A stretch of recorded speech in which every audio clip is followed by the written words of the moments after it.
Alors, le sujet, je vous ai envoyé le sujet. C'est actuellement, on écoute, je ne sais pas, n'importe quel média, on dit qu'il y a. On parle tout le temps de violence. Hein, je sais pas. Génocide. Comment? Génocide. Ah, là, il n'y en a pas. Oui, non, mais ça fait partie aussi de la chose. Ça veut dire qu'il y a. Mais disons de manière plus simple, on écoute. Comment dire? Voilà, il y a quelqu'un en classe, il sort son couteau, il trucide son copain à côté. Comment? C'est vrai que ça arrive toutes les 2 secondes. Hein, ça arrive toutes les 2 secondes, n'est-ce pas? Les agressions. Quoi? Les agressions. Ouais, tout le temps, n'est-ce pas? L'ensauvagement de la société, Et quoi? L'ensauvagement de la société, comme on dit. Oui, alors, bon, alors, il y en a qui disent que c'est la propagande du Rassemblement National, de CNews. Sans doute. Hein, mais bon, je pense que c'est... Avant de venir, mon épouse m'a dit, vous voyez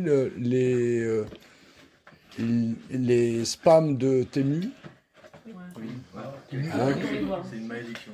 Ah, non, mais c'est intéressant. Ça veut dire, avant de venir, elle m'a dit, juste là, elle m'a dit, t'as vu, ne serait-ce que les annonces intempestives de Temu, il y a la bonne femme là qui dit « Ouais, vous êtes vendeur, je vais tout casser, machin !»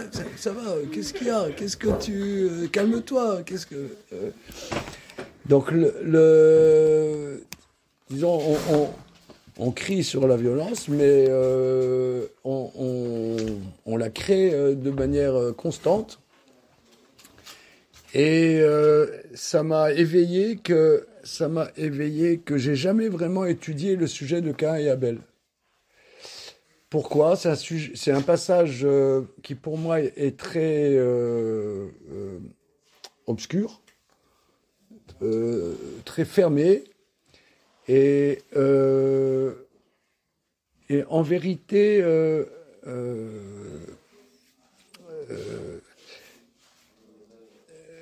mon épouse, justement, m'a fait découvrir qu'il y a un livre de André Neher.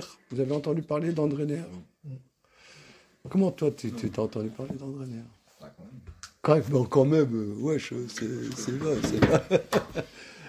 Garitan. Comment André Neher?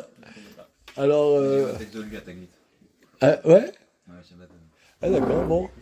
Et alors, elle m'a fait découvrir ce passage qui est absolument magnifique et qui est une entrée en vérité dans le passage de Caïn et Abel.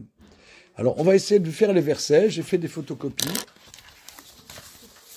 Alors, pour ceux qui veulent avec la traduction en français, il y a les pros, ils ont qu'en hébreu.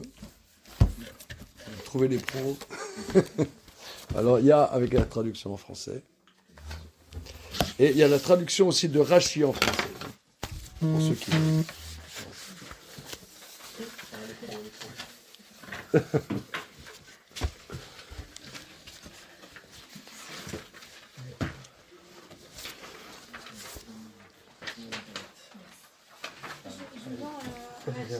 Oui, oui. Alors là, il y a Rachi traduit en français, la première page et la deuxième page. Première page, deuxième page. Ah oui. Oui, aussi. S'il y en a des traditions, c'est bien.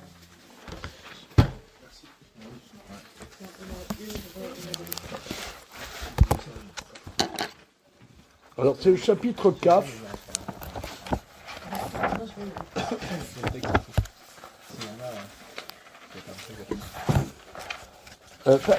Chapitre Dalet dans Bereshit, chapitre 4 dans Bereshit. Alors,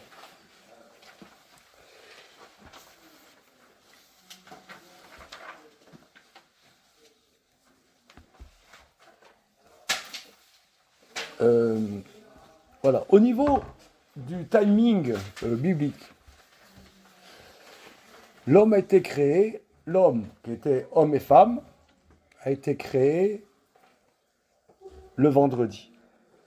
Le vendredi qui est le 6e jour de la création. 6e jour de la création. Et,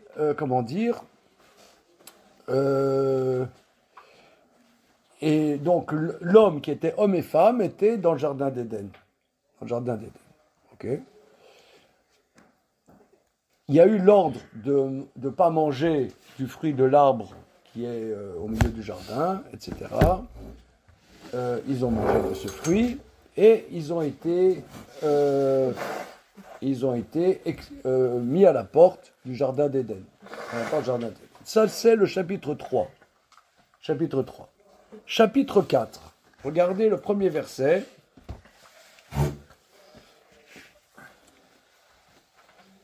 V'adam yada et trava ishto.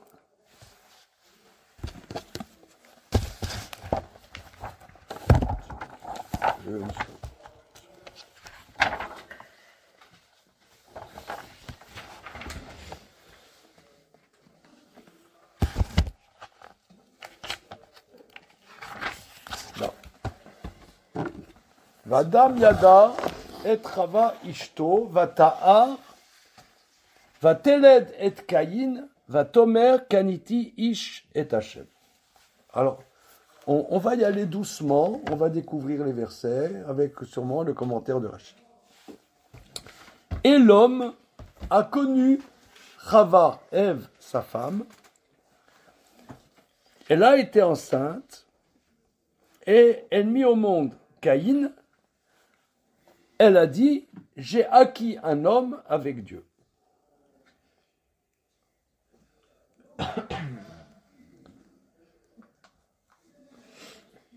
Voilà. Alors, la lecture simple du verset,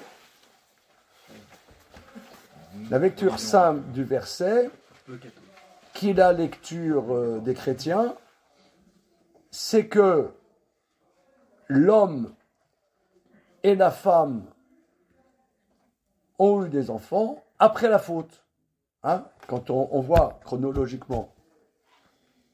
Mais regardez Rashi, je vous ai donné donc la traduction de Rashi et je lis en hébreu. V'adam yada kvar kodem ha'inyan shel ma'ala kodem shechata v'nitran migad Eden v'chen ha'irayon v'aleda shimkata vayeda adam nishma shelachar shenitra dayu lo banim. Donc Rashi nous rapporte la tradition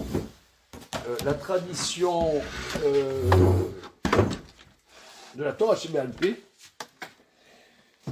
que Adam s'est uni avec Ève avant la faute.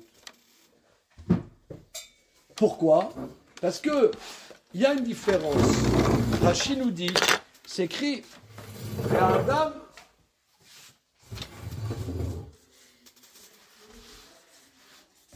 Yada. Yada. Voilà. Si ça avait été écrit, Vayeda Adam. Il l'a su, là, c'est-à-dire qu'il savait, quoi. Doucement. Vayeda Adam. Alors, en hébreu, alors c'est pour ça, d'abord, c'est un chant, mon étude avec vous, c'est un chant vibrant à bien connaître l'hébreu. Un chant du verbe chanter, je chante, tu chantes, nous chantons. Ouais, je chante. La nécessité absolument vitale de bien connaître l'hébreu. Vous êtes d'accord avec moi? Oui. Oui. Ouais. Pourquoi? Parce que regardez, en hébreu biblique, alors il y a des années, en particulier pendant le Covid, j'ai fait des cours d'hébreu biblique tous les matins quand il y avait le confinement, en Zoom, de 8h30 à 9h30, 1 heure en Zoom. Je faisais un cours d'hébreu biblique, on prenait une paracha, mot à mot, et j'expliquais les formes grammaticales. Je sais pas, il y avait des dizaines de personnes tous les matins. C'était la folie. C'était magnifique. Et pourquoi? Parce que c'est très important de connaître bien comment traduire. Regardez. En hébreu biblique, je parle, pas en hébreu à la Tachana Merkazit. Hein. Que si vous parlez comme ça, Tachana Merkazit, ils appellent les pompiers. Vous allez voir. Pour dire le passé, il y a deux manières. Il y a le passé, comme ici. Regardez. Vadam Yada, ça c'est, en français, ça s'appelle le passé simple. Il a connu. Adam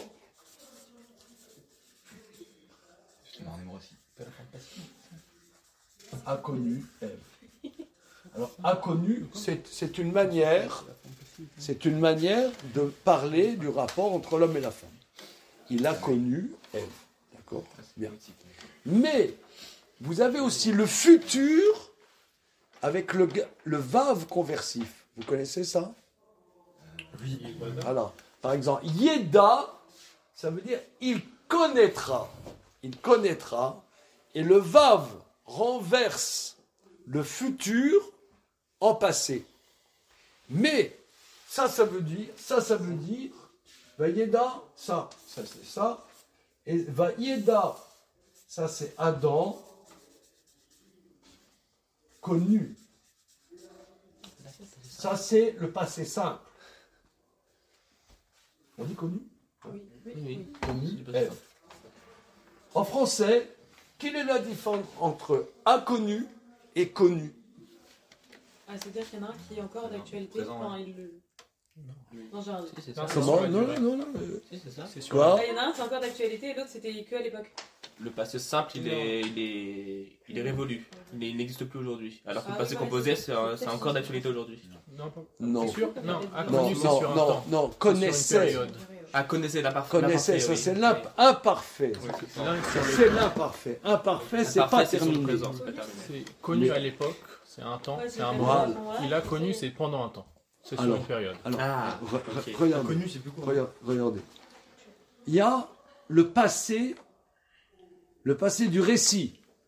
Ouais. Par exemple, vous avez Sherlock Holmes sortit son pistolet et tira sur le gangster. Voilà. Ça, c'est le passé simple. Ça veut dire, Sherlock Holmes sortit un moment T, ça c'est ponctuel. C'est le récit. Mais quand on dit que, ou alors ça peut être aussi l'imparfait.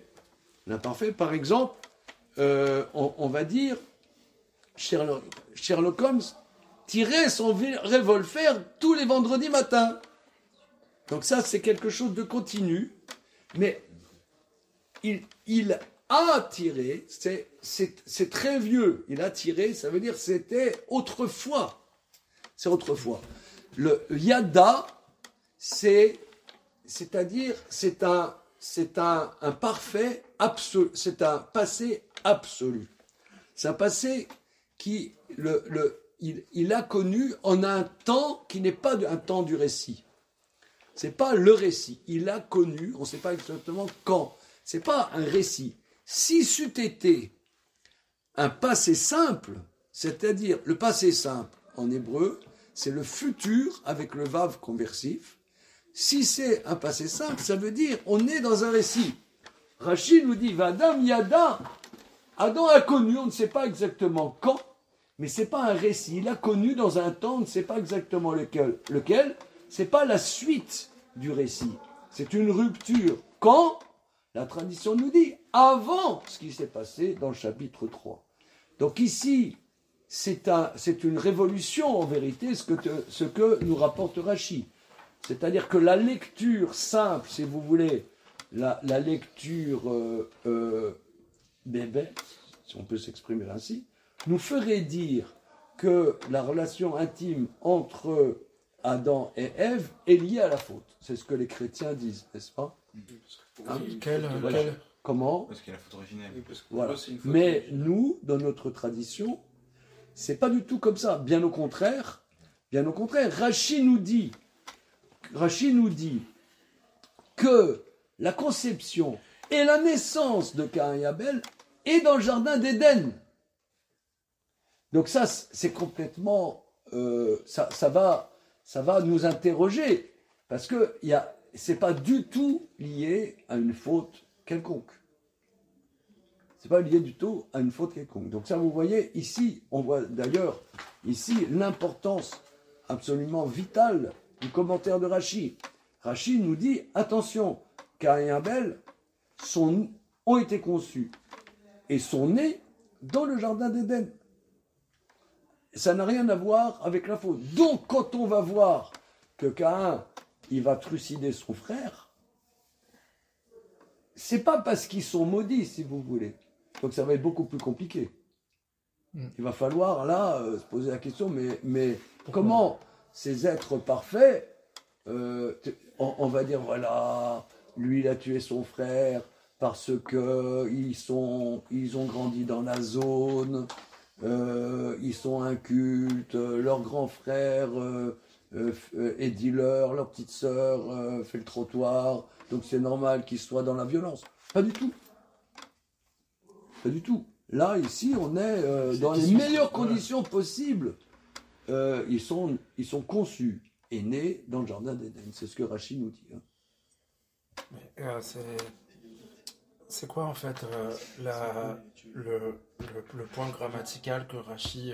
C'est que c'est un passé composé et pas un passé simple. Yada, le passé composé est lié au présent. Comment? Le passé composé, il est lié au présent. Non, il est hors temps, si tu veux. C'est le passé du passé simple. C'est un hors temps. Il a connu en un temps, on ne sait pas lequel. C'est pas un récit. Il faut bien sentir ça, il faut bien voir le moelleux du texte. Vous voyez le moelleux du texte? La moelle. Vous voyez la moelle du texte? Hein? On y va, on continue. Et Adam connut Ève, sa femme, donc là aussi, alors on peut dire qu'il a connu, on peut dire c'est un euphémisme biblique. Mais bon, il faut quand même essayer aussi de s'expliquer en quoi ça s'appelle la liaison entre un homme et sa femme, ça s'appelle connaître. Bon, je ne vais pas trop développer ça. Ok. Et Vatomer, elle a dit, j'ai acquis un homme avec Dieu. Alors, Caïn, ça veut dire quoi? Caïn, acquérir. K1, Caïn. Quoi? Ça veut dire acquérir. Voilà. Parce que, et le verset dit, parce qu'elle a dit, j'ai acquis un homme. Ça veut dire quoi, ça? J'ai acquis un homme. Ça veut dire quoi? Regardons le commentaire de Rachi, vous l'avez en français. Hein.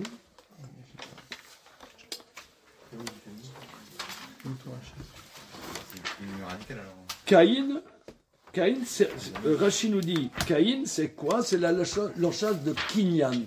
Vous connaissez le mot Kinyan? Gary? Ouais. C'est très mauvais. Comment? Alors on commence, c'est notre premier cours d'hébreu biblique, tu vois? Voilà. Donc c'est Kinyan, c'est une acquisition. Kinyan.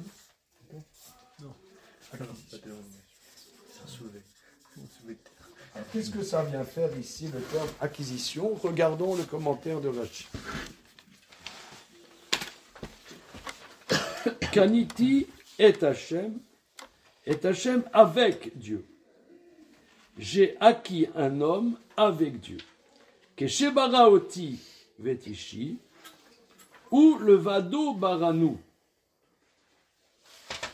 Quand Dieu m'a créé moi et mon mari, lui seul nous a créés. Aval basé shutafi manu imo. Mais là, nous sommes associés avec lui. Kennedy, c'était un peu exclusivité, il aurait pu dire rime avec. Elle l'a adopté Non. en fait. Et parfois veut dire avec. Et, ouais. Ouais. D'ailleurs, en hébreu moderne, on dit maïtra. Tu connais l'expression? On dit Maïtra. Tu vois pélo ça? Maïtra, qu'est-ce qu'il y a avec toi? Comment tu vas? Ouais. Maïtra, ça veut dire quoi avec toi? Maïtra. Maïtra, qu'est-ce qu'il y a? Qu'est-ce qui t'arrive? Maïtra, qu'est-ce qui t'arrive? N'est-ce pas? Ça veut dire, traduction, avec. Itra, c'est avec toi. Hein? Voilà. Alors, nous, regardez, aidez-moi, qu'est-ce que ça veut dire? J'ai acquis un homme avec Dieu. C'est style, j'ai créé un homme avec Dieu. C'est-à-dire, Dieu, il m'a créé seul, mais maintenant, je suis associé avec lui. J'ai comme si Kaniti, c'est comme j'ai créé un homme. Hein? D'ailleurs, entre parenthèses, bon, pratiquement tout le monde, on se connaît. Je sais pas, vous êtes déjà venu il y a longtemps, hein? Et monsieur? Je suis venu pour le Bitcoin. Donc, Le Bitcoin, d'accord. Voilà. Bon, et les autres, ils sont des habitués. Bon, vous me connaissez, je peux m'exprimer. Oui. Regardez. Le fait d'avoir des enfants n'est pas considéré comme une activité très importante dans le CV de quelqu'un. Je sais pas, vous faites un CV, mademoiselle, vous dites voilà, vous avez fait telle école, machin bidule, vous avez fait tel stage ou pas tel stage, etc. Mais amener un enfant au monde. Moi, j'étais aux accouchements de mon épouse. Comme dit Renaud, vous connaissez Renaud, le chanteur? Ouais. Ah, mais il sera le gagnant. Ouais. Il y a une chanson. Vous connaissez En Cloque? Vous connaissez la chanson En Cloque? Ouais. Alors, excusez-moi, hein, on se connaît. En Cloque. Comment ça se termine, la chanson? Si j'étais pédé comme un phoque, je ne serais jamais en cloque. Ce qui est, pour un poète, une rime riche. Hein? Tout à fait. mais ça veut dire en vérité, nous les hommes, jusqu'à nouvel ordre, peut-être que, comment dire, Elon Musk, il va changer les choses. Mais jusqu'à maintenant, un homme, il ne peut pas porter un bébé, amener un bébé au monde. Mais amener un bébé au monde, moi j'ai vu comment mon épouse a accouché, c'est un truc de dingue. C'est amène un être humain au monde. Mais c'est un truc incroyable. C'est un truc incroyable. Dans notre tradition, c'est considéré comme peut-être la plus belle chose que quelqu'un peut faire dans la vie. En France, ouais, bon, c'est rien de spécial. Mais c'est un truc incroyable. C'est un truc incroyable. Amener un être au monde. En vérité, c'est ce qu'elle dit. Moi, je suis associé avec Dieu. J'ai acquis un homme, c'est-à-dire j'ai créé un homme avec Dieu. Caïn, ça veut dire, c'est la création, c'est sa création. Quand on dit, par exemple, le vendredi soir, on dit que Dieu connaît Shamaim Va'aretz. Vous connaissez l'expression qu'on dit dans la prière de vendredi soir. Vous allez des fois là, sinon non. C'est quoi on dit, tiens, dans le patin,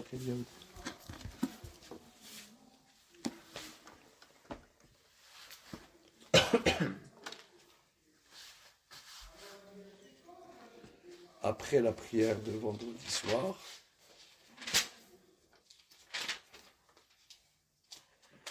le Shaliach Tzibour, il chante, une seconde.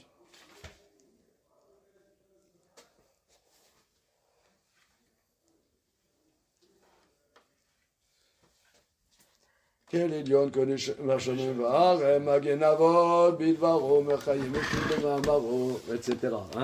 Connaît Berachamam Shamaim Va'aretz. On dit que Dieu a acquis les cieux et la terre. Acquis, ça veut dire il a créé. Acquérir, ça veut dire quelque part, en créant, il possède. Il possède.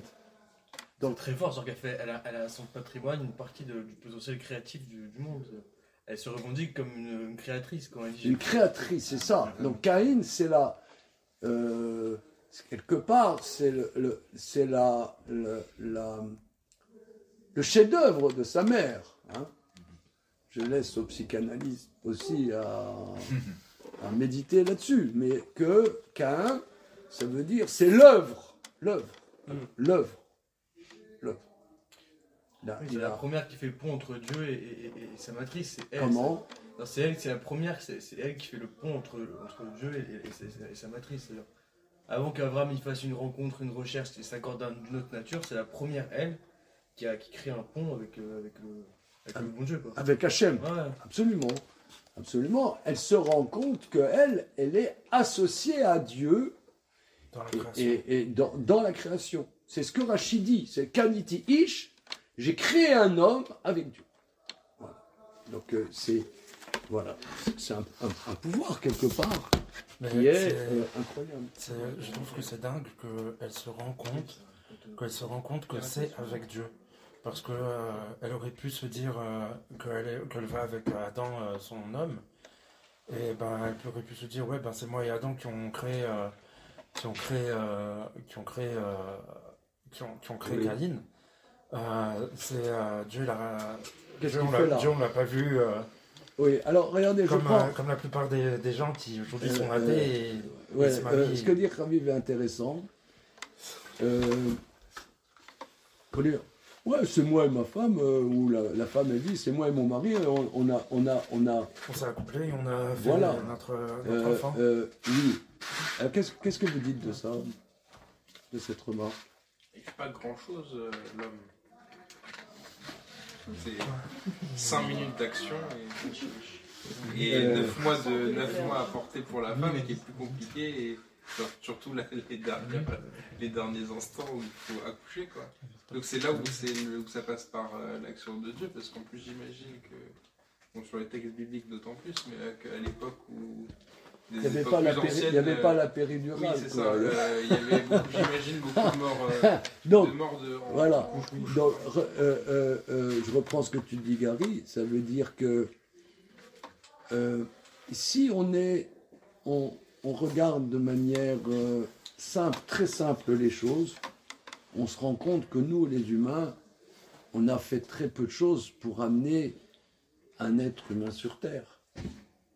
Il y a eu une relation qui a duré peu de temps, et il y a un être entier qui est venu au monde. Donc l'humain, en vérité, il est associé à Dieu, mais c'est vrai que la maman, elle a porté le bébé, mais quelque part, c'est incroyable. C'est quelque chose qui nous dépasse. Donc quelqu'un qui est un peu simple et pas trop intellectuel, il se rend compte que c'est Dieu qui agit dans cette histoire. Et que moi, je suis associé avec lui, mais c'est Dieu qui agit. Et on pouvait remarquer que souvent, c'est un problème d'être un télo, parce que quand on est un télo, on se remplit souvent, c'est important de connaître beaucoup de choses, de perdre aussi sa simplicité. Une fois, j'étais dans un Monoprix, et je vois la caissière, elle a une super pêche. Je dis, mais... qu'est-ce que... Comment ? Qu'est-ce qui vous rend si heureux ? Ouais, c'est ça. Elle dit, je remercie Dieu de la vie qu'il me donne.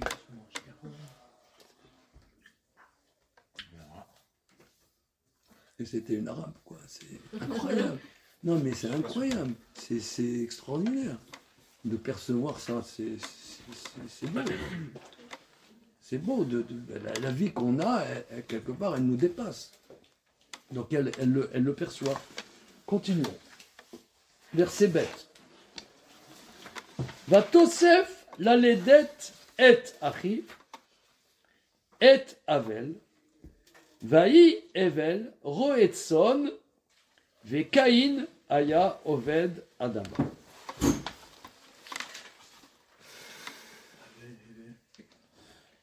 Elle a rajouté de mettre au monde son frère Abel. Alors, regardez, Caïn, ça veut dire acquérir, ça veut dire créer. Avel, ça veut dire quoi? Travail, non, le travail. Vos? Non, c'est en avant, c'est quand même. Ça veut dire quoi? Avel. Tic-tac. Je vais chercher des bonbons. C'est la vanne de Aval. Comment? C'est la vanne de Aval. Aval? C'est un. Ça veut dire quoi? Aval, c'est les armées. Mais, alors, aval, c'est avec un aleph. Et là, c'est un e. Aval, ce que vous dites, Rivka, aval, mais c'est un aleph. Mais là, c'est avec un e. Comment c'est écrit? Je vais chercher un bonbon pour... C'est HM quelque chose? Ouais. C'est et Dieu. Non, pas quelque chose avec Dieu et Dieu. Il y en a un, il a été créé et l'autre, c'est Dieu. C'est avec Dieu. Enfin, comme si c'était deux noms qui allaient ensemble, quoi. C'est pas un verbe comme Léoville ou les. Je sais pas.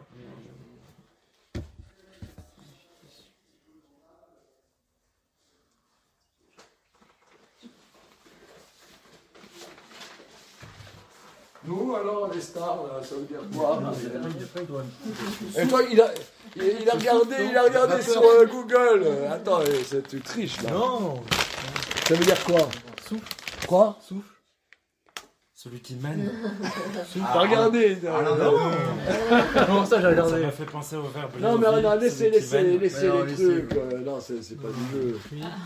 Non, Avel, dans l'Ecclésiaste, il dit Avel Avalim, Amar Kohelet Akol Avel. Avel, c'est avec un E. Avel, d'accord, comme dit monsieur Google, c'est le souffle. Avel, c'est l'haleine. Avel, c'est aussi, dans l'Ecclésiaste, vanité des vanités. C'est le... Avel, c'est rien du tout. C'est bizarre. Le premier gosse, elle l'appelle, c'est l'acquisition, c'est la création. Avel, c'est le souffle. Hein. C'est du vent. C'est l'eau, c'est l'air. L'air. Bah, super.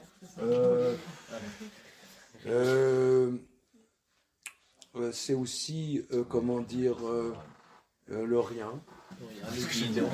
Voilà. Super, ça là, il fait être génial. Alors, il y a de l'ambiance dans la famille. Pour moi, il a l'air d'être attendu. Quoi. Ouais, comment Pour moi, il a l'air d'être attendu. Ouais, c'est ça. Le premier, c'est champagne pour tout le monde. Les deuxièmes, Ouais, champagne pour tout le monde. Le deuxième, passez votre chemin, il n'y a rien à voir, quoi. Il a pas fait long feu. Comment? Il a pas fait long feu. Ouais, il a. Alors, c'est un peu bizarre quand même. Hein. Alors, Non, le pire, c'est plutôt mignon. alors, encore, regardez, dans le verset, il y a aussi une anomalie. Parce que l'auteur. Hein, une fois, regardez, j'étais dans le bus. J'ai une vie passionnante. J'ai un monoprix, je vais dans le bus. Vraiment, notez, hein. Si vous voulez faire ma biographie, donc j'ai bien connu Razizek, il allait à monoprix, il allait dans le bus. Donc quoi? Donc une fois j'étais dans le bus et il y avait un monsieur en face. Il dit, vous savez, moi je suis chrétien et depuis peu je lis la Bible. C'est très intéressant, monsieur. J'ai dit, oui, vous connaissez l'auteur? Là, ça veut dire l'auteur. Bon, alors l'auteur, regardez, a écrit quand même assez étonnant parce que c'est écrit. Elle a rajouté de mettre au monde son frère.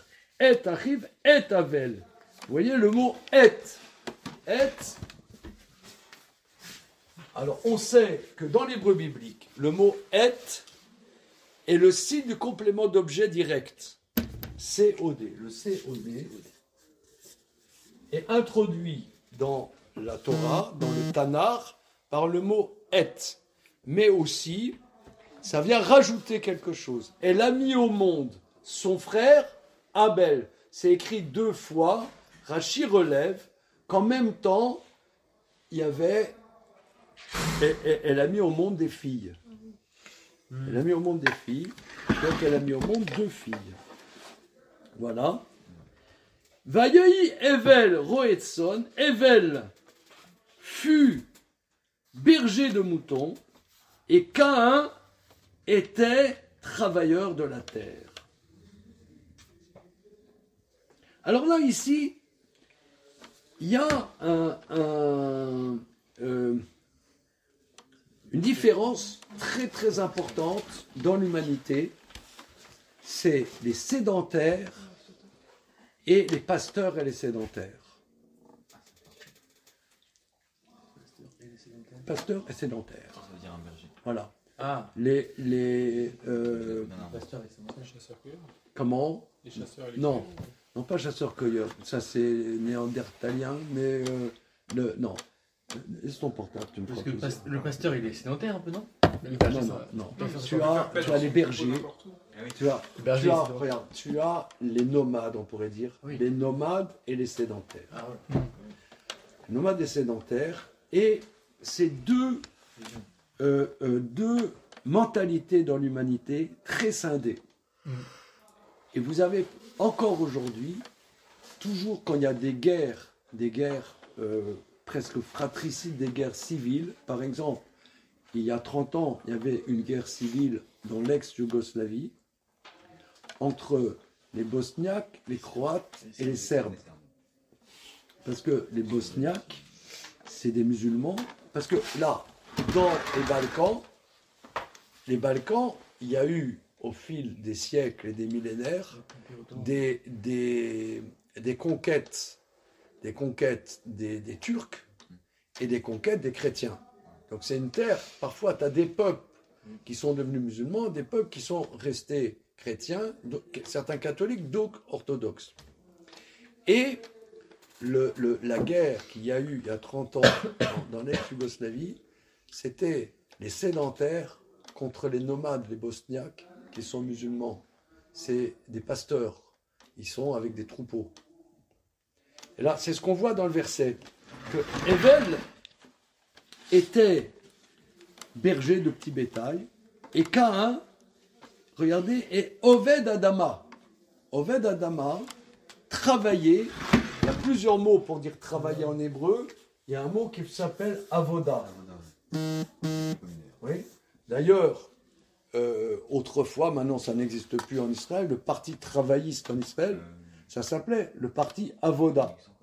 À l'époque où il y avait la gauche existait, maintenant la gauche c'est que des propagandistes. Mais il y a une époque, il y avait quand il y avait encore des travailleurs, on pourrait dire maintenant dans les sociétés occidentales, il n'y a pratiquement plus de travailleurs. Il y avait un grand parti qui était passé à Avoda, et maintenant c'est plus divisé. Voilà, donc c'était le grand parti Avoda, parti des travailleurs. Voilà. Mais vous pouvez remarquer que dans le mot Avoda, la racine du mot Avoda, comment? Un bonbon. Un bonbon, ah oui, j'insiste.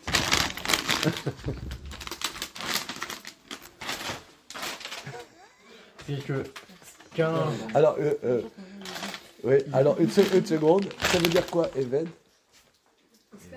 Comment? Esclave, absolument. Dans le mot, Avoda, Il y a plusieurs lectures. Avoda, vous avez le mot Eved, qui veut dire esclave. Alors,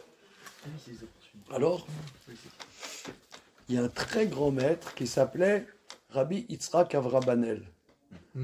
En vérité, on l'appelle Rabbi Yitzhak Avrabbanel, mais autrefois on l'appelait Don Isaac Avrabbanel, qui était, vous savez, il était ministre des Finances de Isabelle la catholique. Et il a écrit, je vais vous montrer, Il a dû très mal gérer ses finances. Pour se faire expulser. Ça, c'est les livres de Isaac Abravanel. Oui, c'était bon, il pouvait Ah, c'est-à-dire, à l'époque, les ministres des Finances, ils s'y connaissaient en Torah. Très très grand maître. Alors quand il y a eu le décret, d'expulsion d'Espagne, Isabelle la catholique pensait que son ministre des Finances, qui était don Isaac Abravanel, se convertirait au christianisme. Et d'ailleurs, Victor Hugo a fait une pièce de théâtre sur le cas de conscience d'Abravanel. Et cette pièce de théâtre de Victor Hugo, elle s'appelle Torquemada. Ah, Torquemada, c'est le beau, alors. Torquemada, c'était l'inquisiteur. Le plus connu d'ailleurs. C'était peut-être un juif converti, je crois. Oui, il était d'origine maronite. Et tu as raison, un bonbon. Oh là là. Merci. Alors, je ça à quelqu'un qui avait des problèmes dedans. Donc, Garde-le. Alors, tout ça pour dire. On n'a pas avec Tout ça pour dire que Abravanel, dans son commentaire que nous avons là, après, il est parti d'Espagne, il est allé au Portugal. 3 ans après, les persécutions au Portugal étaient encore pires. Il est parti et il est allé à Salonique. Et après, il est devenu conseiller du doge de Venise. Et la plupart de ses livres, il les a écrits. La journée, il travaillait avec le doge de Venise. Et le soir, il faisait son commentaire avec son fils. Il était en Ramout avec son fils, Rabbi Yehuda. Et il faisait son commentaire sur la Torah le soir, dans son hôtel. Sur les camions. Voilà. Et la tombe de Abravanel se trouve à Salonique. Les nazis, ils ont cassé le cimetière. Mais bon, jusqu'à la Seconde Guerre mondiale, il y avait la tombe d'Abravanel là-bas. En tout cas, quoi qu'il en soit, il explique comme ça que au début de l'humanité, quelle va être l'activité qu'on va avoir? Quelle va être l'activité professionnelle? Les gens qui se préoccupaient de spiritualité étaient bergers. Parce que, moi, je ne connais pas bien être berger, malgré les apparences, je n'ai jamais été berger. Mais c'est un petit travail tranquille. Et on voit que les patriarches étaient bergers. Ça ne demande pas d'investissement, c'est pas... Voilà. Tandis que le travailleur de la terre, c'est-à-dire le sédentaire, il a une ferme, il a des étables, il a des vignes, il a des oliviers, et c'est un travail beaucoup plus prenant. Il explique que Caïn, lui, était beaucoup plus donc dans la matérialité, et quelque part, c'est se détourner de Dieu. Tandis que Abel, lui, il a fait l'effort d'être berger et d'ailleurs, le mot Abel, c'est quelqu'un de plus aérien, si vous voulez. Caïn, il est plus terrestre. Et quoi ? Il a plus d'esprit, quoi. Voilà, c'est ça. Abel est plus aérien, quelque part. Hein, d'où son nom. Alors maintenant, si on regarde au niveau hébraïque, on voit Caïn était travailleur de la terre, tandis que Hevel fut berger. Il est mort. Non, fut, ça veut dire... Il était avant que... Voilà, alors, ça me fait penser, parce que Abel, donc on va voir dans la suite, Abel va être tué par Caïn. Et notre tradition dit que Abel a fauté parce qu'il aurait dû se défendre, il n'a pas eu la force de tuer son frère. Et notre tradition dit que Moïse ait la transmigration de l'âme de Abel,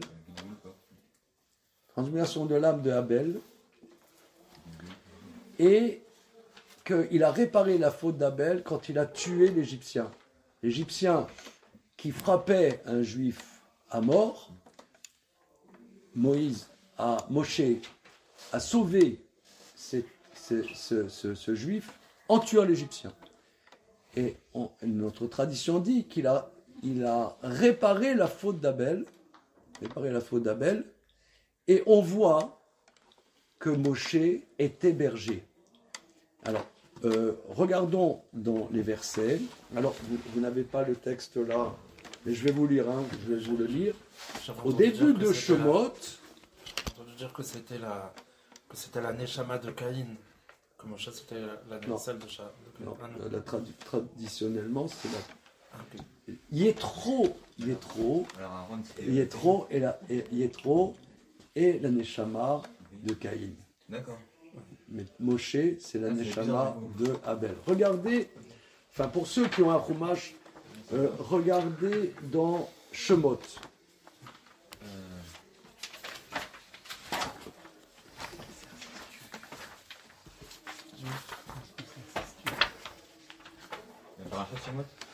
Parashat Shemot, chapitre Gimel, verset 1, je vais vous le lire.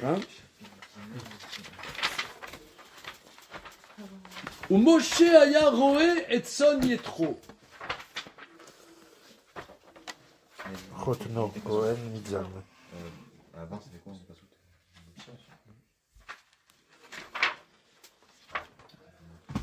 Je vais vous trouver la page. C'est pas sous Verset 1. Troisième chapitre. Oui. Qu'est-ce qu'on veut, les mains? Pardon. Ouais, plus comme ça, c'est...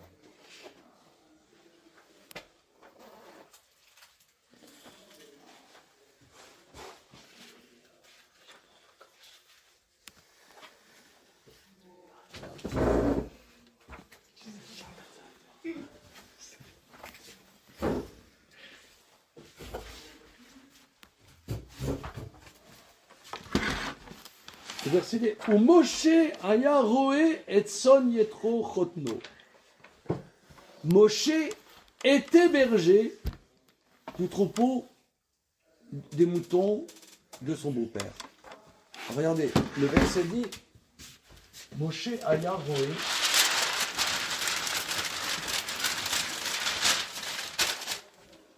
Ou Moshe aya roé.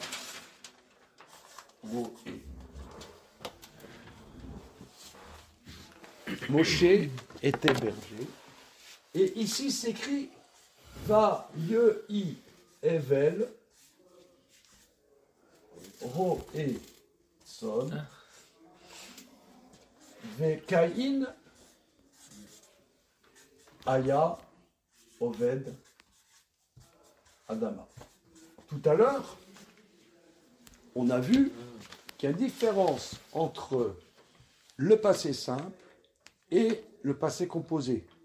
Or là, nous voyons que Caïn était Aya, ça c'est le passé composé, ou l'imparfait, si vous voulez, il était.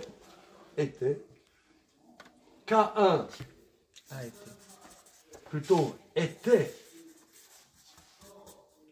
était travailleur de la terre.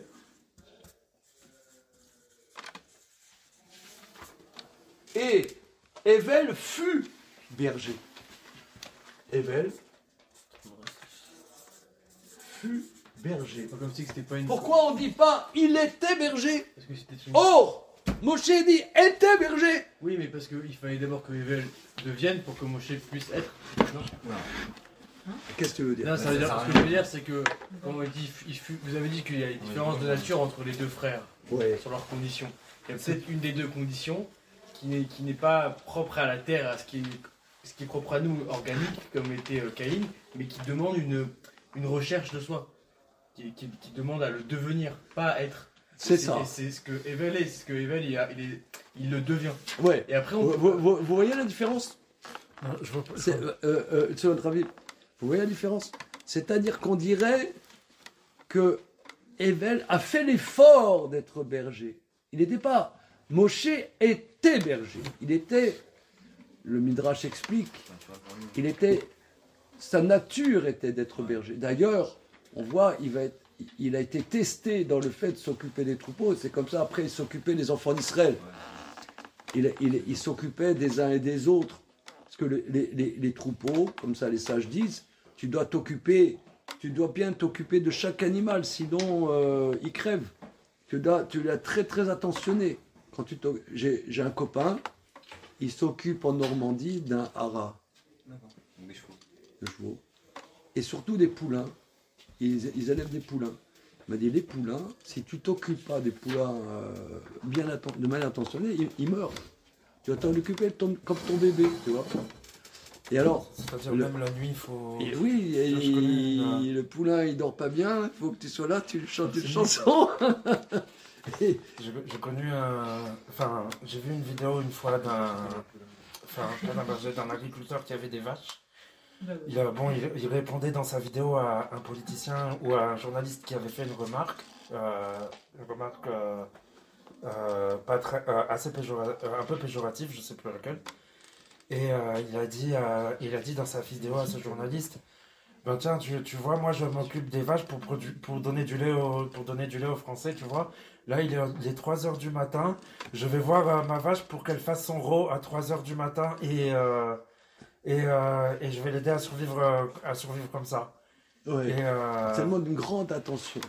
S'occuper des animaux, ça demande une grande attention. Moi, je ne sais pas, je suis un citadin, j'ai toujours été citadin. Mais on voit que ça demande une grande attention.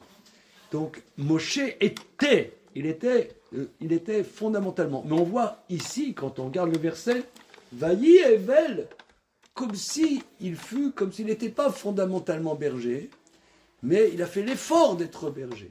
Hein, Evel. Vous ne savez pas dire forcément qu'il n'a pas un peu de la mida des caractéristiques de Caïn? Parce qu'on peut être deux passages, mais être fixe. Comme dans le désert, ils étaient deux passages dans l'idée, mais ils s'arrêtaient à des endroits parfois sur des longues périodes. Donc ça peut paraître un peu paradoxal. C'est pas forcément juste qu'il était toujours avec son bâton de berger en train de marcher. C'est ça. Mais dans sa démarche. Voilà. D'ailleurs, c'est pour ça aussi que les enfants d'Israël, souvent les goyim, ils appellent les juifs les cosmopolites. C'est-à-dire que nous, des fois, on est pendant des siècles dans un endroit, mais on a toujours notre passeport prêt. Comme dit mon épouse, il faut toujours que le passeport soit à jour. Alors, ce étant, on reprend les versets au sujet de Caïn et Abel. Mais pourtant, dans le verset, vous avez dit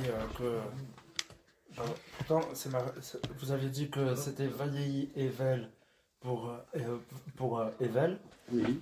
Et là, on voit Veaya Moshe, ça montre pas que c'est la même personne. Non, c'est pas ça le sujet. Ce que je veux seulement montrer que lorsque la Torah veut utiliser le passé simple, elle l'utilise. Quand elle utilise le passé composé, elle l'utilise.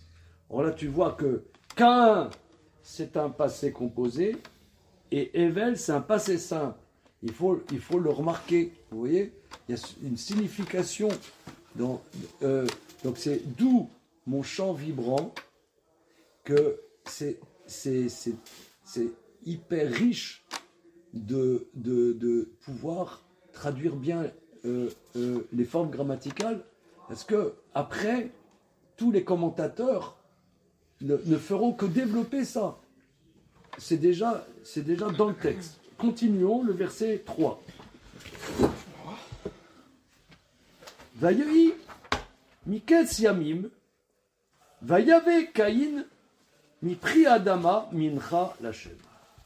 Ce fut à la fin des jours, Caïn amena du fruit de la terre une offrande à Dieu.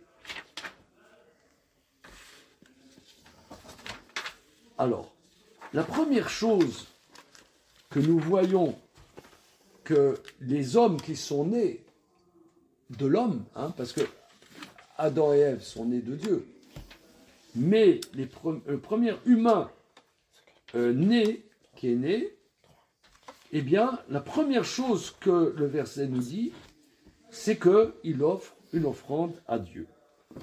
Entre parenthèses, il n'a pas été ordonné d'apporter une offrande. Il l'a apporté de lui-même. Hein. Voilà. Alors, qu'est-ce que ça veut dire Miketz Yamim? C'est la fin, non? À la fin des jours,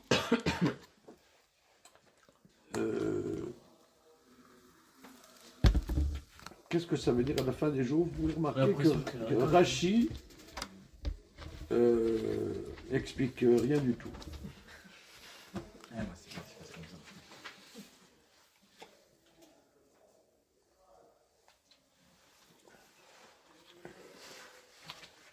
Si après ça fait suite avec Caïn, Père et Adama, c'est que c'est pas en lien avec la récolte, c'est avec le cycle de la terre, et ce Miket Siamim.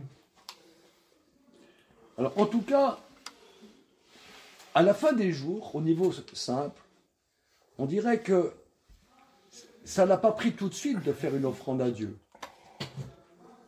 Alors j'ai vu des commentateurs qui expliquent, vous savez, dans chaque être humain, il y a des instincts. Il y a des instincts. On a un instinct de reproduction, un instinct de conservation. Par exemple, on mange, on dort, on se reproduit. Tout ça, c'est des instincts. Mais il y a aussi un instinct religieux. Un instinct de religiosité, de sacré. Chez chaque être humain, il y a un besoin de sacré, de religion, de quelque chose. Il y en a. Ce sacré, ils vont le mettre, prenons par exemple, quand les jeunes Français étudiants, ils se baladent avec un kéfier, c'est un instinct religieux. Sans doute. C'est religieux. On est les gens bien, on défend des causes humanitaires, on est contre toutes les oppressions. C'est un instinct religieux quelque part. À la base, le kéfier, c'est peut-être pas un symbole religieux à la base. Non, mais non, c'est une recherche de croyance, de croire en quelque chose. C'est une croyance, si tu veux. Un idéal, Un idéal. C'est un idéal. C'est un simulacre de croyance de quelque chose. C'est un idéal, ça veut dire, c'est comme par exemple là, qu'est-ce que ça a à voir? Là, il y a le festival de Cannes. Oui, on est contre tous les massacres et le génocide. Qu'est-ce que ça a à voir? C'est religieux quelque part. Ils sont obligés, c'est pour ça qu'ils ne gagnent pas. Ouais, c'est un minable, quoi. Non, mais c'est ce que ça. Oui, ils ont pu Jésus qui a été massacré par les Juifs. Maintenant, c'est les Palestiniens massacrés par les Juifs. Donc c'est religieux, mais il y a un instinct religieux. Il y en a. La religion, ça va être la patrie, ou ça va être même... Il y a un instinct comme ça en nous de religieux. Mais j'ai vu des commentateurs qui expliquent cet instinct, quand il est en instinct, on lui donne une petite place, si vous voulez. À la fin, on donne une place à cet instinct religieux. D'abord, on mange, on boit, on se tape la cloche, on va faire un bowling entre copains. Ah, et on va aussi donner un peu d'argent pour les yeshivotes. Non, c'est pas ce que je veux. Ça veut dire, on fait la BA, on fait, voilà, mais c'est pas très important. On donne une place à la fin des jours. À la fin des jours. Comme ça, il y en a qui expliquent. Et d'ailleurs, nous, dans la Torah, c'est le contraire. Nous, la plupart des offrandes qu'on fait, c'est réchit. Par exemple, quand une femme, elle fait la pâte pour faire des chalotes, oui, pour faire des gâteaux. Si elle fait suffisamment de pâte, elle prélève la chala. La chala, ça s'appelle la prémisse de la pâte. C'est-à-dire, le début de la pâte, on l'offre à Dieu. C'est pas à la fin, c'est au début. Par exemple, là, il va y avoir Shavuot. y a plusieurs éléments dans Shavuot. Un des noms de Shavuot s'appelle Chag Abikurim. La fête des prémices.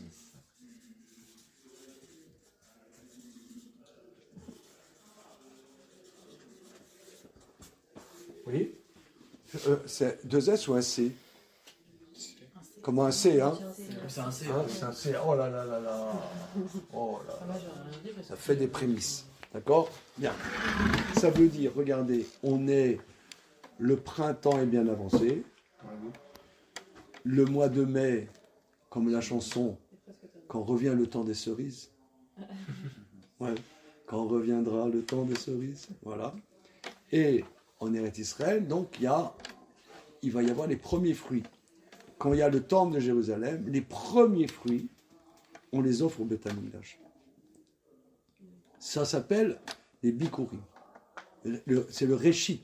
Or, ici, on voit que Abel, c'est à la fin qu'il a donné, c'est pas au début. Ah, alors que... Non, on dit que c'est Cain qui a donné à la fin. Cain, pardon. Ouais, C'est Cain. Abel a donné les premiers nés Voilà. de son bétail. Premier-né du bétail. Okay. Donc là, vous voyez, c'est deux... Il a eu l'idée après Abel de faire... Mais il a eu l'idée après Cain. Ah oui, il a eu l'idée après Cain de faire... Ah, voilà, très bien. Alors que c'est paradoxal, parce qu'a priori ils n'ont pas les mêmes conditions au matériel. Alors, très très bien. Donc, vous voyez, là, petit à petit, un décor se met en place. C'est un peu capitalisme et socialisme. Là, on voit, il y a un peu deux conceptions qui se mettent en place. Il y a Cain. Il est, on pourrait dire, très humain. Hein, Cain, c'est notre frère. Hein, moi, je suis pour la réhabilitation de Cain. Cain, c'est nous. Hein, il est normal, c'est quelqu'un de normal. Il fait tout à la fin. C'est un terrien. Il fait tout à la fin. Ouais, oui, c'est un terrien, quoi. Comment? C'est un terrien. C'est un terrien. Ça veut dire... une fois qu'il s'est tapé la cloche, etc., il dit, bon, on va donner une part à Dieu. Et mépris Adama, du fruit de la terre. Alors, Rachi rapporte,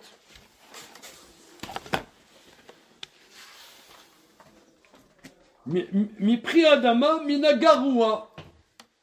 C'est-à-dire de ce qui n'était pas de bonne qualité. C'est pas sympa, ça veut dire... ouais, par exemple,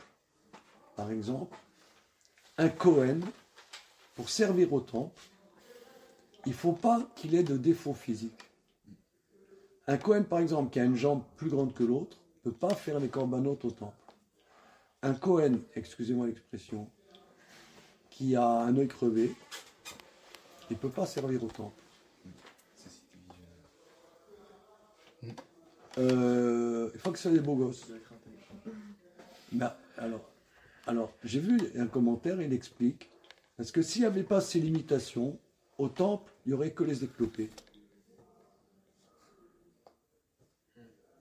Qu'est-ce que tu veux dire? Ouais, bah, ça veut dire qu'il n'y a que ceux qui ont un intérêt à les plier qui iraient. Voilà, c'est ça. Si le mec qui est beau, un mec normal, il va faire finance, je veux dire, il va faire du fric, il ne va pas servir au temple, il n'y a aucune raison qu'il serve au temple. Donc là, il y aura des éclopés, quoi. Ceux qui ont perdu une jambe à la guerre, bon, on dit, va au temple, voilà. La cour des miracles. Ouais, la cour des miracles. Ouais, c'est sûr, je veux dire, quelqu'un qui est en forme, qui est en bonne santé, pourquoi il servirait au temple? Il va faire une vie normale. Alors, c'est une barrière pour qu'il n'y ait pas que des éclopés au Beth Amikdash, ça pas la cour des miracles. Pourquoi il n'y aurait que des éclopés au Beth Amikdash? Pourquoi il n'y aurait pas une majorité de gens en pleine forme et... Parce que les gens en pleine forme, mais qu'est-ce que tu veux qu'ils fassent au Beth Amikdash? Ils vont, je sais pas, ils vont faire des choses normales, ils vont travailler dans l'immobilier, il y a beaucoup de choses à faire au Beth Amikdash. Tu vas faire du fric, tu vas c'est pas rentable. C'est pas rentable. Alors la tradition, non, que des coins de beaux gosses. Voilà. Quelqu'un, il a la tête cabossée. Non. Le mec il est moche, il accepte pas. Comment? Le mec il est moche, on l'accepte pas. Moche? Je rentre pas. Non, moche, mais ça, c'est... Non, mais Il a une oreille arrachée, On veut dire au contraire, on veut dire que les gens soit simples, soit qui ont parfois des défauts physiques, ils ont un rapprochement avec Dieu du fait de leurs conditions par rapport à des gens qui sont très bien portants, pour qui la nature a tout donné. C'est ça qu'on voilà, c'est un peu paradoxal quand même. Alors justement, on voit ça, alors très bien, vous voyez, ici on voit, à la fin des jours, Caïn a amené du fruit, Mipri Adama, c'est-à-dire de ce qui ne servait pas bien. Bon, tu vois, aujourd'hui il y a des magasins, nous, anti-gaspi, vous voyez, ouais. Naturalia. Nous, anti-gaspi. Alors, au lieu d'offrir des trucs de chez Fauchon, tu vois, des beaux fruits super classe, ouais, il va à anti-gaspi. Et il demande, vous n'avez pas des fruits que vous allez jeter à anti-gaspi, je vais les offrir à Dieu, tu vois. Ok. Et, Evel, Evi Gamou, il a amené lui aussi, mi bechorot sono ou michel behem. Donc, Gary, tu relèves, les bechorot des premiers. Des premiers. Donc là, c'est le début de son troupeau, c'est-à-dire, il y a sa vache. Enfin, le son, c'est plus bétail. Il y a sa brebis. Elle a mis son premier agneau. Et bien, le premier agneau, je l'offre à Dieu. C'est quoi, tu vois, entre Vayavé et Hevi en termes grammatical? Vayavé, il est marqué Vayavé Caïn et Vayavé et Hevi. Et ben, c'est pareil. Le Vayavé, c'est le passé simple. Et Hevi, c'est le passé composé. Voilà. Ou Michel BM et de petits bétails, ou Mechel BM, et des plus gras. Ça veut dire même dans les premiers, donc il y avait plusieurs brebis, il y avait des brebis qui ont mis les premiers agneaux, mais il a amené les premiers nés les plus gras. Voilà. Alors, va Isha Hashem Elevel ve El Minchato, et Dieu a agréé Evel et son offrande. Comment on sait que Dieu a agréé? Regardons Rashi. Dieu a agréé. Yarda Esh ou Lachacha Minchato. Un feu est descendu et a léché son offrande. Voilà. Ah, moi je dis toujours que, regardez, c'est de la faute à Dieu ce qui va se passer. Parce que quand il va mal le prendre. C'est quand même, excusez-moi l'expression, c'est dégueulasse. Lui, quand c'est le premier qui offre quelque chose, ok, c'est pas... Il s'est laissé un petit peu aller, tandis que Evel, lui, il a fait un effort. On voit, Evel, c'est quelqu'un qui fait un effort, comme on a relevé dans le texte, que dans sa nature, il aurait pu être berger, agriculteur. Il a fait l'effort pour être berger. Hein. On l'a relevé, n'est-ce pas? Il a relevé. Donc c'est quelqu'un qui fait un effort. Mais le verset dit, et Gary l'a relevé, c'est écrit, Evel, Gam, lui aussi. Donc quelque part, c'est un recopieur. Moi, le recopieur. Oh, c'est un recopieur. Non, parce qu'il n'a pas vu que ça avait marché. Il a vu que justement, il a donné un sacrifice, ça n'a pas fonctionné. Et lui, il se dit, moi je vais essayer. C'est pas qu'il a vu que Caïn il avait donné et que Hacham avait accepté, il s'est dit, il y a peut-être un bénéfice à faire. Voilà, lui il a donné son sacrifice, moi aussi je vais le faire. Et il a vu que Caïn il a pensé à donner, il s'est dit, c'est une bonne idée, mais il a vu que Caïn il donnait, ça marchait pas. Et il a quand même essayé. Non mais t'as pas l'idée forcément qu'un feu du ciel va venir. Par exemple, vous avez les Chinois, vous avez des fois dans vous voyez des magasins chinois, ils ont des Bouddhas, ils mettent 3 oranges devant. Il n'y a pas un feu du ciel qui descend, qui va brûler l'orange. C'est une offrande quand même. Mais c'est pas comme c'est ça justement. Comment? C'est ça justement, il n'a pas recopié dans le sens qu'il n'y avait pas une offrande qui a été acceptée, il s'est dit tiens, c'est pas Haran on voit qu'il y a Dieu, voilà. Foot, quoi. C'est pas l'histoire d'un gars qui va derrière l'autre sans conviction. Quand Abraham est rentré dans le feu, alors il y a Haran qui est rentré aussi en en disant je vais faire pareil, et de toute façon Dieu il est avec moi, je vais aller, bah, c'est tout bénéf, je vais Ouais. aller. Et là, Ça, là il copiait. Là, c'est l'inverse le scénario. Là c'est l'inverse, il a vu qu'il y a Il l'autre. prend l'initiative et il n'est pas agréé. Donc c'est pas sur la temporalité, c'est plus sur l'aspect qualitatif de la chose. Alors c'est vrai, les commentateurs disent, regardez, Gam ou, aussi lui, c'est-à-dire lui, il a fait lui, c'est comme si il avait vraiment fait un effort, ou il s'est offert comme s'il se fait lui. D'ailleurs le verset dit, Dieu agréa Abel et Minchato, donc Dieu il y avait vraiment une relation entre Abel et Dieu. Voilà, il s'est impliqué. Mais néanmoins, les Rachamim disent que le mot gamme, il y a quelque chose de négatif. Quelque chose de négatif. Voilà. Mais c'est pas tellement sympa. Par exemple, aujourd'hui, on a une pédagogie positive. Par exemple, moi, quand j'étais à l'école, il y avait quand j'étais en 6e, 5e, machin, il y avait le prix d'excellence, le prix d'honneur. Vous avez connu ça? Non? Voilà. Oui? Vous avez connu? Comment? Et alors, il y avait aussi distribution des prix. Ben, il y en avait, ils avaient que dalle. À la majorité. Hein? Ils avaient que dalle. Moi, il y avait... Bon, mes parents, ils me lavaient le cerveau, surtout mon père, pour que je sois premier. Pour que vous soyez quoi? Premier. Alors, c'était terrible. C'était... je sais pas... alors, en sixième, si j'avais pas le prix... Excusez-moi, hein, c'est une thérapie de groupe. Vous êtes otage de ma thérapie.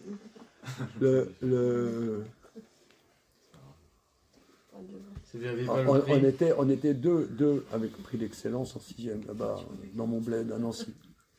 Je reviens avec ça, 2 livres. Il y avait un petit feuge il y avait 2 ans de plus. J'étais dans un lycée français, le lycée Henri Poincaré de Nancy. Très bon lycée. Comment? Très bon lycée au passage. Comment tu sais ça? Parce que j'avais un prof qui avait enseigné là-bas les maths. Et il y a une prépa là-bas, de maths et tout. Ouais. C'est assez très connu, c'est assez... Ouais. Et tu sais qui était le directeur du lycée? Le père de Delphine Orvillard. Grand-père. Grand-père. Nathan Orvillard. Bon, en tout cas. Alors, je reviens avec ma pile de livres. Quelle excellence. Dans la rue, je vois, il est décédé maintenant. Il s'appelait Bertrand Benatar. Et c'est quelqu'un qui a beaucoup compté pour moi. Il me regarde, t'as l'air malin avec tes bouquins, connard. Il ou pas un bouquin. Oh, il m'a traumatisé. Mais il m'a fait évoluer, ce garçon, sur beaucoup d'autres sujets. Il m'a fait vraiment... Il m'a beaucoup apporté, ce garçon. Il m'a... T'as l'air malin avec tous ces bouquins. Vous êtes redescendu sur Terre un peu? Comment? Vous êtes redescendu sur Terre mais à d'autres occasions encore, il m'a beaucoup apporté. Donc que ça soit... j'ai eu beaucoup de gratitude pour ce garçon qui est décédé il y a quelques années. En tout cas, quoi qu'il en soit, il y avait à l'époque, la majorité, ils n'avaient rien. La majorité, ils n'avaient pas de bouquins. Aujourd'hui, tout le monde, il a quelque chose. On dit même quelqu'un, par exemple, je ne sais pas,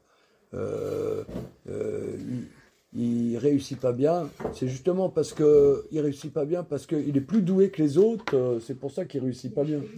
Non, il est surdoué. Ouais. Pourquoi il est cancre? Parce qu'en vérité, il est trop balèze. Il s'ennuie en classe. Donc c'est parce qu'il est trop balèze. Mais aujourd'hui, on te dit, par exemple, tu as un gosse, il te fait un dessin hyper nul. Ah, quel beau dessin, mon chéri. Ils ont montré des calligraphies.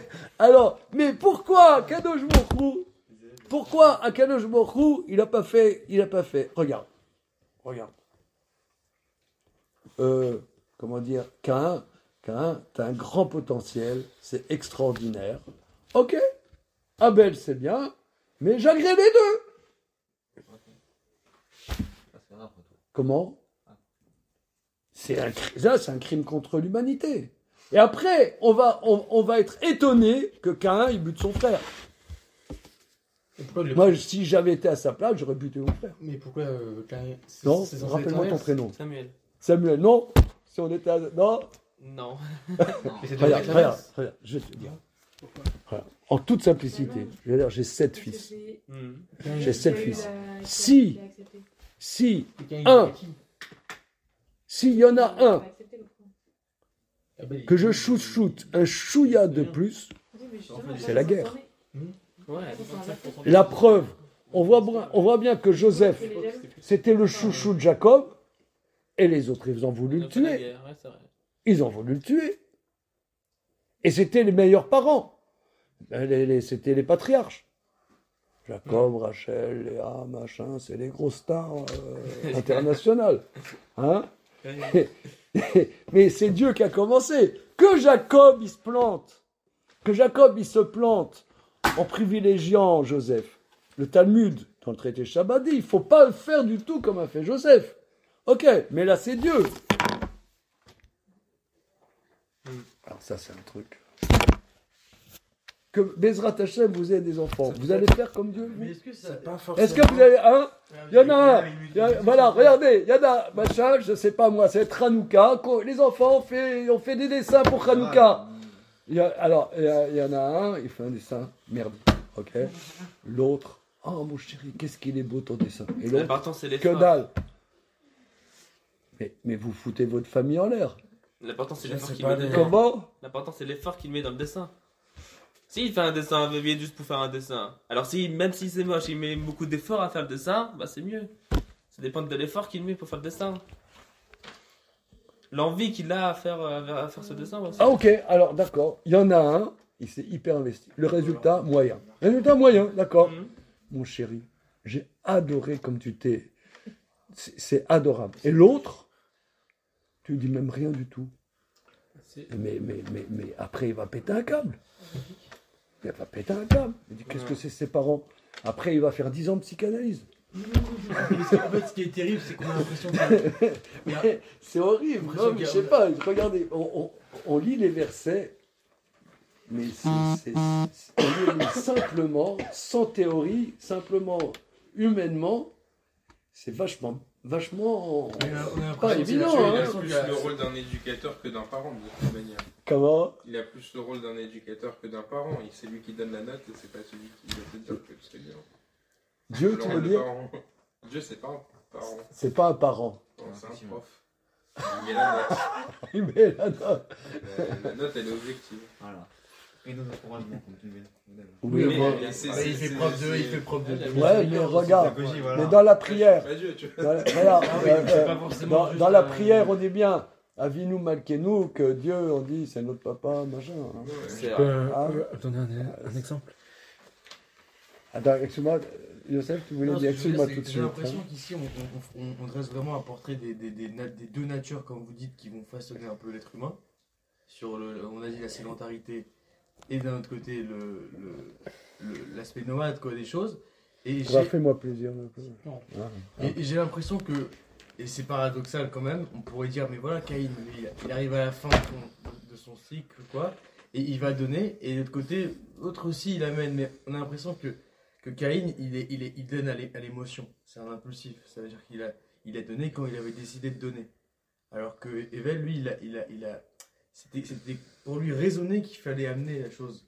Il n'a pas attendu la fin pour se dire que je vais amener. D'accord. Il n'a pas conditionné son don à D'ailleurs, il a bien réfléchi, comme a dit Gary, il a bien réfléchi. Qu'est-ce qu'il allait donner?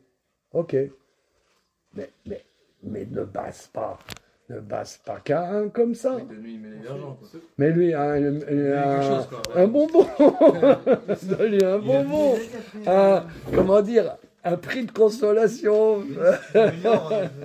Un prix de consolation. Pourquoi faire un choix? Si quelqu'un veut le bonbon, je peux le donner. Ça veut dire quoi il a donné en vérité? Parce que autant Caïn... Non, Evel, il était berger, il veut donner un mouton. Bon, il l'égorge, ensuite le mouton, lui, il pourra plus le manger le lendemain. Il se passe rien. C'est-à-dire, il a perdu son mouton. Caïn qui donne le garrois, Il lui restait des trucs, il les a laissés quoi sur le bord de fenêtre, peut-être que demain il allait les prendre, on sait pas. Comment on dit, il a donné à Dieu, il a fait ça, c'est à toi? On jette pas des plantes, soit il les a cramées, mais dans ce cas-là, c'est pas ce qui semble être. Oui. Donc a priori, il les a juste posés sur le bord de fenêtre. Il est consacré à. Consacré à, c'est... Et t'as déjà vu les Chinois, t'as déjà vu dans un magasin chinois, t'as un Bouddha et des 3 oranges ou 3 kiwis, 3 bananes, clémentines. Ouais, et personne ne s'étonne qu'elles restent intouchées. Non, ils ne s'étonnent pas, ils sont intouchés. Voilà. Après, alors, qu'est-ce qu'ils font les Chinois?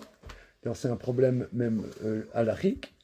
Ils remettent après dans l'étalage les oranges et les trucs.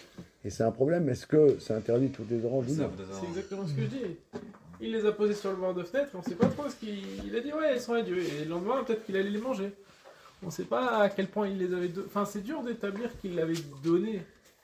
Alors, a priori, la Torah, elle dit il l'a donné, alors il l'a donné. Ouais, qu'est-ce que c'est? Je comprends. Alors, regardez, on continue parce que notre veillée d'études... Elsa, elle doit aller on a tout le temps? C'est bon, on y va. Une seconde, j'aimerais qu'on continue un peu. Verset 5, verset E. Vel Caïn, vel Milchato, lo sha'a. Regardez, c'est terrible. Moi, vraiment, le pauvre Caïn,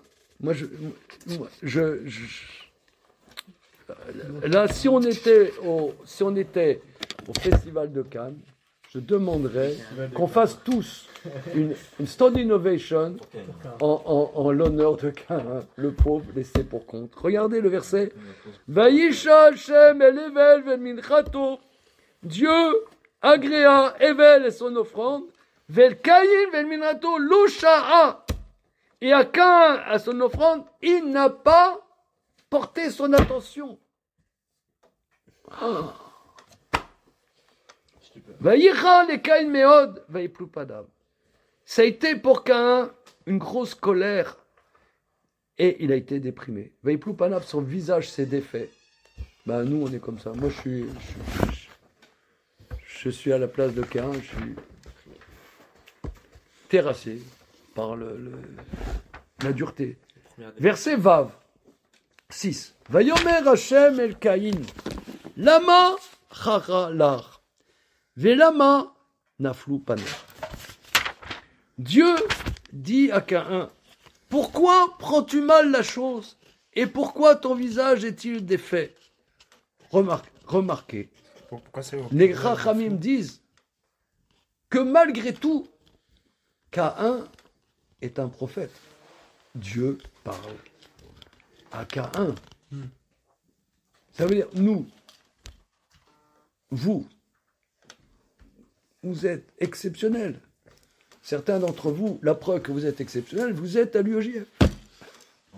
Eh bien, nonobstant ça, est-ce que Dieu vous parle, ou nous parle, ou me parle? On aurait aimé. Eh bien, Dieu, il parle directos à Caïn. Donc ça veut dire, donc on voit que donc on voit une proximité très grande, malgré tout. Dieu s'occupe de Caïn. Voilà. Pourquoi? Donc Dieu parle à Caïn. Verset Zayin. Allo im tetiv set, vimlo tetiv la peta chatat rovetz, ve elechat shukato veatat im shalbo. Là, en vérité, c'est tout le programme de la vie de l'homme. Mais, si tu t'améliores, tu pourras élever ta faiblesse. Dans l'homme, il y a une dimension, dans tout homme, il y a une dimension de faiblesse. Si tu t'améliores, tu pourras élever ta faiblesse. Et si tu t'améliores pas, la péta chatat rovetz, à la porte, la faute est tapie, et n'a de désir que vers toi. C'est-à-dire, ce qu'on dit, le Yetzer Hara désire te faire fauter, et toi, tu domineras ton Yetzer Hara, tu domineras la faute. Il y a en toi, en chaque homme, une pulsion de fauter, mais le but, cette pulsion, c'est que tu la domines. Regardez le verset d'après. Verset 8. Vayomer Caïn el Hevel achiv. Vayehi biotam basade, vayakom Caïn el Hevel achiv vayargeu. Caïn dit à Hevel son frère, ce fut quand ils étaient dans le champ, Caïn se leva sur Hevel son frère et le tua. C'est bizarre ça. Il lui dit quoi? Alors regardez, ici, c'est ça l'intérêt vraiment de bien voir le verset, parce que ce verset, il crie, ce verset nous interpelle. Caïn dit à Hevel son frère, ce fut, ils étaient dans le champ. Alors on comprend rien. Il dit à Caïn son frère, il dit quoi? Regardez, ici, c'est ça le drame de Caïn. Dieu lui parle, c'est quand même un privilège incroyable. Le Créateur parle à Caïn. Et sans transition, il dit, viens frangin, ça va? Ça va frangin? Ça va frangin? Paf! Il le tue. Il entame une conversation. Tiens, tu viens, on va se balader, on va dans le champ. On va se faire une petite balade. Et paf!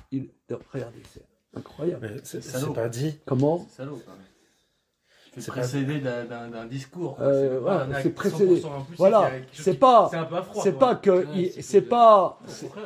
Bah non, c'est pas totalement un coup de chaud sans prévenir. Il met des mots sur ses actes. Il a une préméditation, il pensait être son pote et puis il l'a vu et donc il y a plus de sang-froid. On connaît pas la conversation. Comment? On connaît pas la conversation. Une seconde.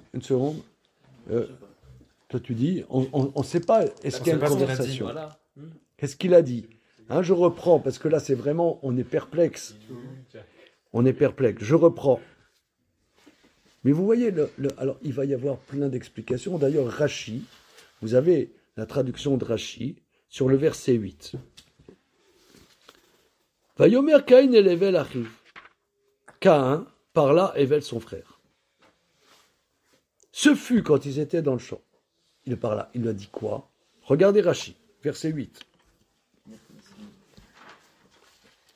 Nichnas imo bedivre riv ou matza litolel alav leorgo. Il est rentré avec lui avec des paroles de dispute pour trouver un argument pour le tuer. T'as raison. Il s'est chauffé quoi. Veyesh basé midrashé agada. Il y a beaucoup d'explications dans le midrash. Arze yeshuvo shel mikra.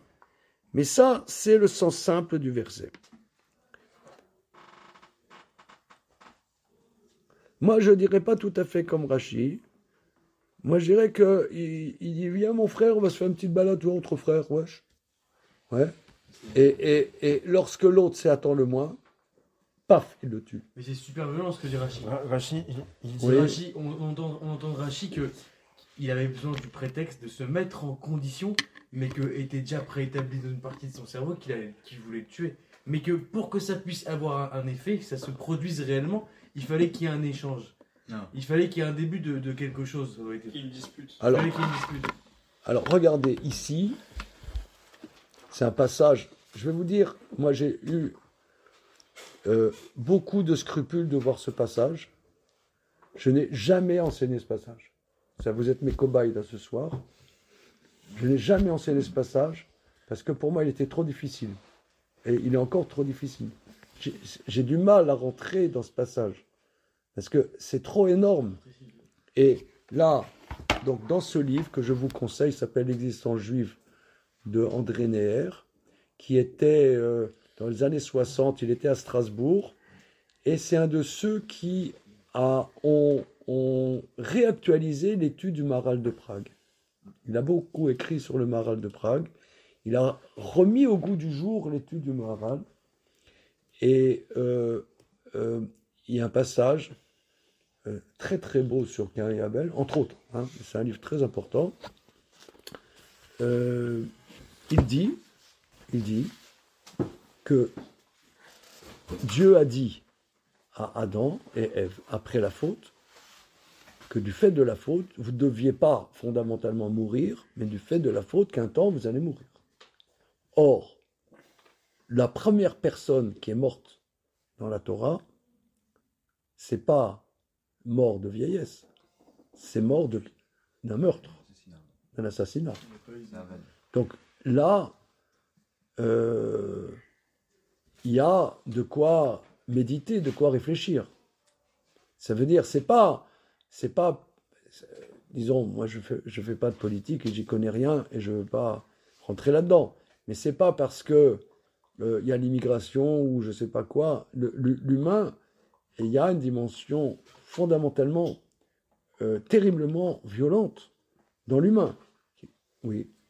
Est-ce qu'on peut pas dire que lui, il a vécu une mort psychologique parce qu'on dit son visage est abattu, donc lui, il a reçu une violence psychologique et ce qu'il a reçu de Dieu, cette souffrance où Dieu lui parlait, c'était calme et que c'était soudain qu'il a refusé son offrande, il a reproduit, ça a fait un écho à ce qu'il a pu vivre. Lui, Abel, mais il a reproduit son frère.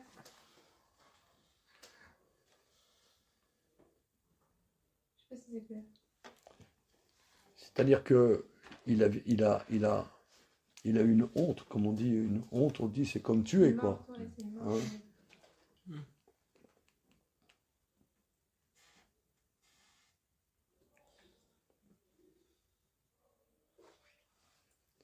Maintenant, si vous voulez, moi, j'entends ce que vous dites. Hein. On ouvre le sujet. Hein. Maintenant, moi, ça me reste quelque part. Alors, c'est vrai que Dieu prend contact et je reprends ce que dit Gary, c'est un genre de maître. Hein. C'est plus un maître qu'un papa. Hein. Il s'occupe de Caïn, il lui dit regarde, la première étape. Bon, c'était pas très folichon ce que tu as fait, tu vas t'améliorer, il faut que tu t'améliores. Mais ce que j'entends aussi, c'est que souvent, on ne sait pas pourquoi il l'a tué. La Torah ne nous explique rien. Mais le problème, si Abel n'avait pas offert et que Dieu n'avait pas agréé l'offrande, lui, il aurait été tranquillos. Donc c'est la faute aussi, c'est la faute de son frère qu'il a un problème. Tout vient à cause de toi, salaud de frangin. C'est à cause de toi que j'ai des problèmes. En fait. Donc, excuse-moi. Donc là, il y a aussi... regarde, deux minutes, on va terminer. Deux minutes. On pourrait dire aussi que c'est à cause de lui que j'ai un problème. C'est à cause de mon frère. Donc je t'élimine, j'ai plus de problème. Hein, l'antisémitisme, c'est beaucoup ça. S'il n'y avait plus des juifs, il n'y aurait plus de problème. Hein, c'est à cause d'eux qu'il y a des problèmes. C'est à cause d'eux qu'il y a des problèmes. Comment ? Ça ne suppose pas forcément de dire qu'il déteste son frère pour ce qu'il est. Mais il a l'impression qu'il déteste ce que représente son frère. Parce que c'est une opposition à sa mida à lui. Oui, mais par exemple, les Chachamim disent qu'après Dieu va dire « Les sangs de ton frère hurlent ». Alors la Gemara dit « Pourquoi les sangs ?» Parce que jusqu'à maintenant, aucun homme n'était mort. Donc il ne savait pas comment un homme mourrait. Donc il a écrabouillé Abel. Ah, parce qu'il n'y a pas une jurisprudence, il n'avait pas cette connaissance. Il ne savait pas. Donc il a pris des cailloux, il l'a éclaté. Il a éclaté son frère. Il l'a explosé parce qu'il ne savait pas. Est-ce que ça sort la vie par les pieds, par les oreilles ? Il n'était pas encore très féru en anatomie. Donc il n'avait pas fait médecine. Il a fait les premières recherches. Donc il l'a explosé. Il a explosé pour voir d'où la vie sortait. Donc on voit bien je ne m'en sortirai dans ma vie que lorsque je l'aurai explosé. J'aurais explosé Abel. Alors, le passage est extrêmement riche. Les Chachamim disent que dans le combat, Abel était plus fort que Caïn, mais il n'a pas eu la force de tuer son frère. C'est pour ça que c'est considéré comme une faute et que Moshe a réparé cette faute en tuant l'Égyptien. Voilà, regardez, on a fait quelques éléments. Qu'est-ce qu'on va faire de ça? Je ne sais pas. Comment? Sûrement. Ouais, il y aura une partie 2. On va méditer là-dessus et Bezrat Hashem, on va continuer là-dessus parce que on est là-dedans. Hein. Et là, on voit que quand tu dis il n'y a pas de haine, en tout cas, il peut s'en sortir, même si Dieu lui parle, il peut s'en sortir que lorsque son frère n'existera pas. Je peux le voir. Et on va voir, on va développer, Bezrat Hashem. Ok, c'est bon? Merci les amis, oui. Pourquoi est-ce qu'il s'appelle Avel? Parce que Avel, il y a une dimension spirituelle. Une vanité. Dans le sens spiritualité. Ok. Dans le spiritualité. Toi, Caïn, lui, c'est le terrien. C'est le terrien, et l'autre, il est plus la spiritualité. Un peu comme Esav. Et... Alors, Yosef, encore un point, c'est que si notre tradition dit que Moshe, c'est la réparation de Abel, Yétro, le beau-père de Moshe, notre tradition dit que c'est Caïn. Alors, Bezrat Hashem, on va faire ça. Okay. Quand j'ai découvert ça, je suis vraiment tombé par terre parce qu'on voit pas le rapport. Hein. Et or, il y a une rencontre. Il y a une rencontre positive entre Moshe et Yétro. Voilà. Zach, fait d'Amazon maintenant pour ceux qui. Oui.